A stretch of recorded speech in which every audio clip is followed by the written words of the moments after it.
Good evening.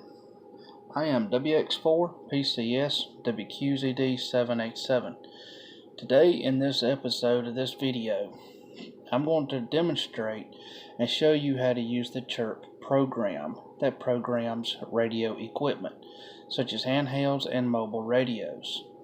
So what I'm going to show you is how to actually get the radio corresponding with the radio unit itself. Now, I'm a licensed amateur radio operator and a GMRS operator, so my radios handle both ham and GMRS.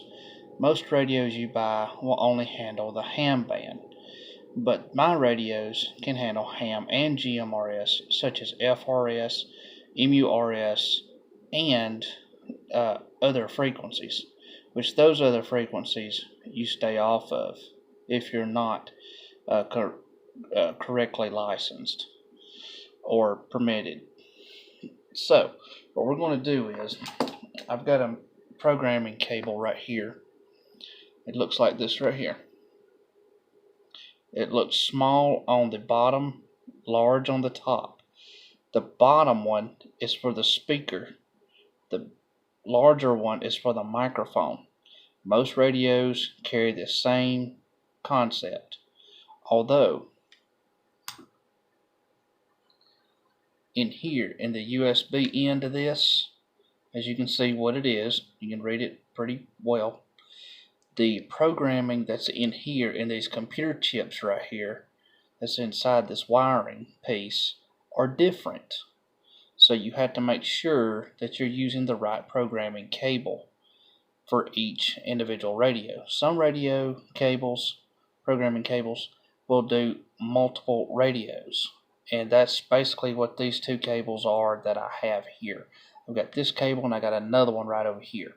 So these will actually program most radios. So what we're going to do is, I'm going to show y'all, when I turn this camera around, I'm going to show you just what I mean by programming radios. I don't know if I can turn the camera around on this thing?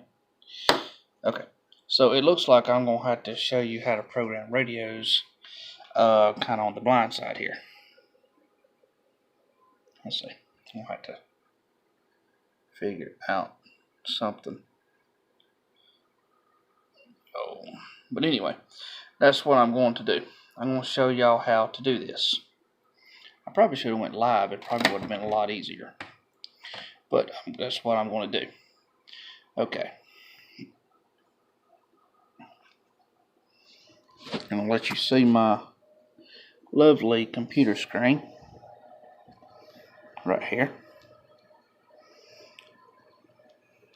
Now what I'm going to do, I've already got Chirp already opened up right here, which I have Chirp installed. Okay, what am I going to do? There's some little menus right up here at the top. Radio.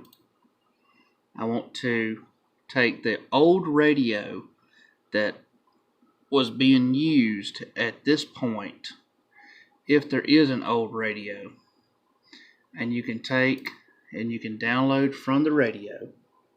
And then here you will select your brand of radio like this, and then you'll make sure that you select what type of radio you've got, like the RT22 for instance. Always make sure that this right here is on the correct COM port of your programming cable.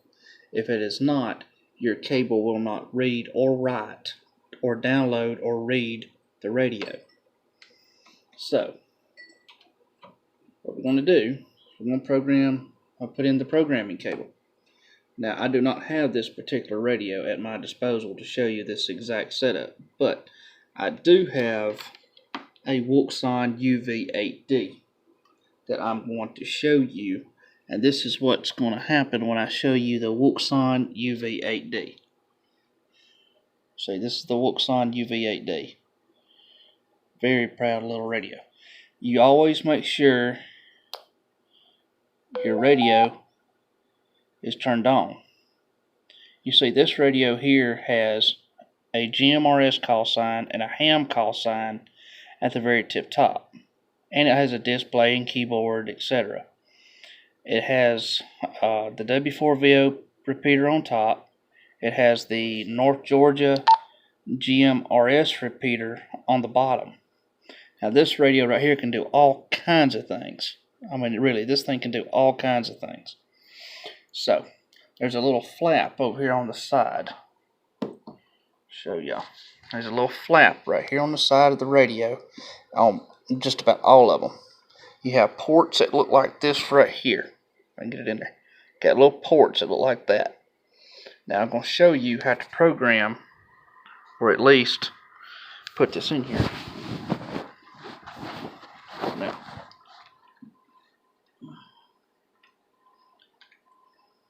you would think it would go this way, but it does not. It actually goes upside down. Now, that is upside down. So your programming cable looks similar to this. Now, since this is a Wuxon UV8D Plus model, we got to come over here, and I've got to find Wuxon. There's Wuxon UV8D Plus. I hope that's the right COM port.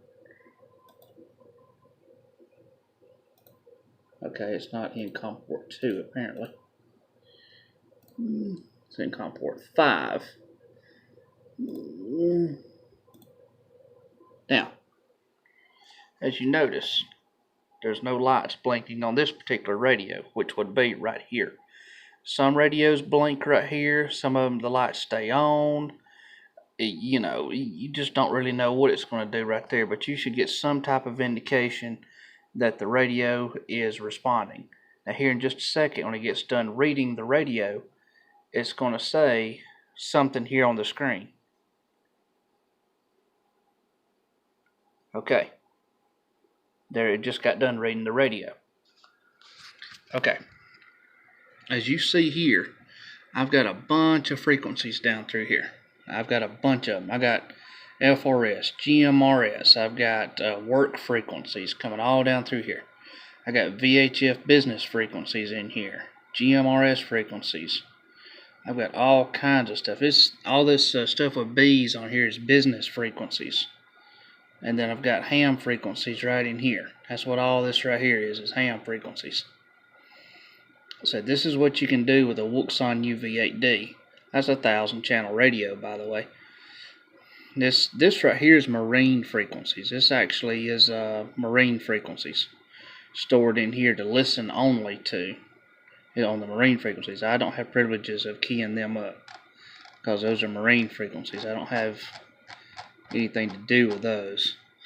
Okay, so now what I'm going to do is I'm going to show you how to input properly a frequency into the Wuxon UV8D, which would be the same in another handheld radio using the same programming capability. Alright, 171. Alright, let's say I want to put in a particular frequency that everybody knows. Everybody knows 462 5625. This is channel 1 on FRS. Okay, this is channel 1 on FRS. Now, if you want to put a tone on the frequency, you come down here and you do tone squelch. Okay, what this does is it turns off squelch and interference, all the static and all that junk that you hear all the time. You select this one right here. Now, right up here, you've got tone, and then you've got tone squelch. Okay, tone squelch would be what you're looking for. Where'd my thing just go? Okay. Do that again. Sometimes it happens this way. Maybe about to tell you wrong. Hang on. Okay, never mind, y'all. It's actual tone. Never mind. I think. Hang on. Okay, I am running tone squelch on those. Okay. Had to verify my own self. Tone squelch. Alright, this right here, see, tone and then tone squelch. This is your tone board right here. Why is it so dogged small? Okay. You want to choose something like, say for instance, 77, 88.5, 103, 127, something like that, where other radios cannot interfere in your communication. Now, these frequencies and tones can be scanned with a close call scanner. I've done it 1,000 times because people like to get out there and transmit when they're not supposed to. So, therefore, let's say we're going to put 159.8. Okay. Now, let's do 159.8 on that side as well. I gotta open this up so y'all can see what the heck I'm doing. Let's see, I'm moving these bars up here so you can see what I'm doing.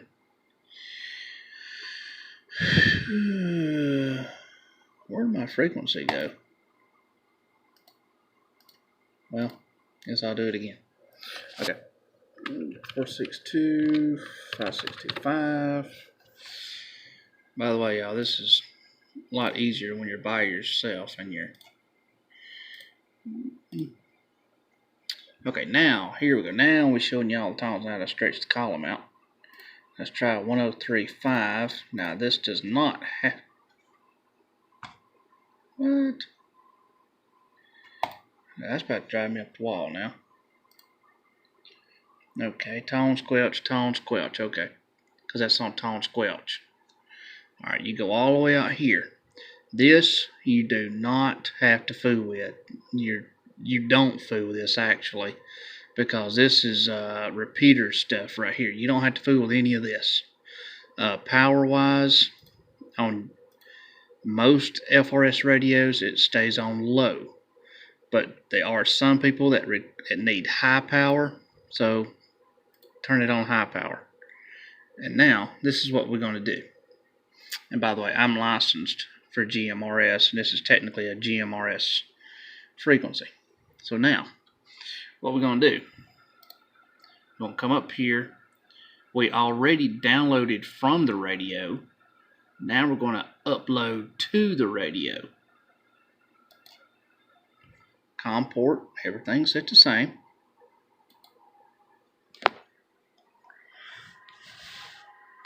Now we're going to watch the radio, and then we will verify that channel 173 has tone or squelch tone of 88.5. Now there is a certain way that you control the squelch tone. You may have to program your radio 2 or 3 times to finally get it correct. Okay, there's that. Now let's put 173. Alright, there's 173. You see I'm transmitting? Okay. I just transmitted 88.5 tone, which that isn't a PL tone in this state of mind. Now, what I'm going to do is I want to change the PL to squelch tone. Okay. So squelch tone is out here. So now let's do 88.5 squelch tone.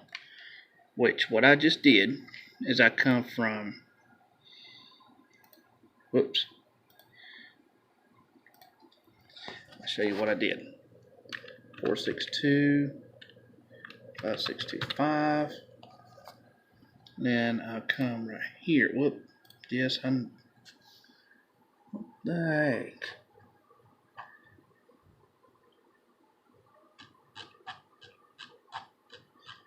Okay, what the devil?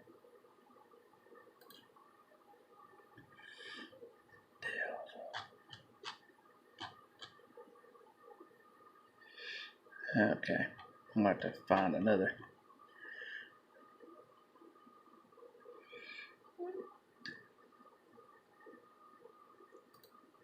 Okay. 462 625. Okay, now this is what I did.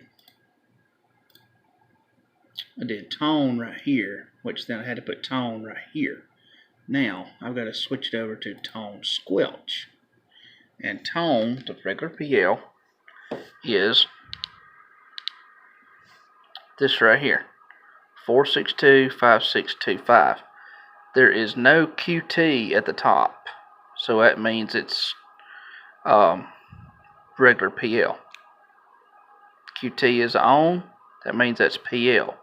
If this were tone squelch, the QT would be on the transmit and receive, which means when I unkey, that would still be there without the transmit bar transmitting. Okay, now let's take a look at this. Tone squelch. Okay, there's 88.5. Now we're going to upload to the radio.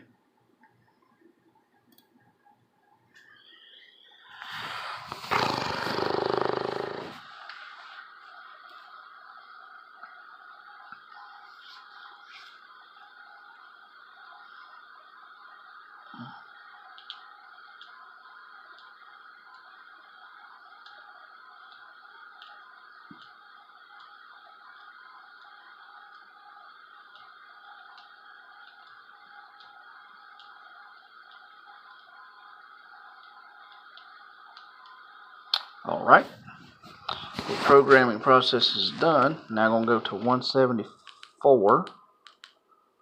Alright, now you see the QT up top? That is tone squelch.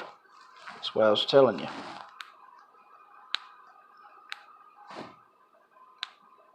Okay. WQZD 787, WX4 PCS. I hope this helped you out on learning how to program radios for using the Chirp program. Any questions, comments, anything you'd like to know, send me an email, WX4PCS, WQZD787 at yahoo.com. Also, be advised, you can also go to the two websites that I'm running. What I just told you, WX4PCS, WQZD787.net, or you can go to www.hamgmrs.com. Either one of those two websites. With that, I will talk at you later, and I hope that programming radios becomes easier for you. I hope that I helped whoever I need to help out understand radios.